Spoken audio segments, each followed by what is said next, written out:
Sorry hindi ko naman sinasadya eh. Aba, si ano minsi Sakuragi yata yun Ano to? Isang basketball to, hindi ba?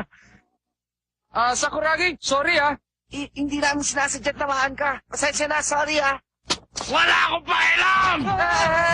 Hindi niyo ba alam na galit na ako sa larong basketball? Ako! Galit sa basketball! Tama na! Huwag mo akong pakialam!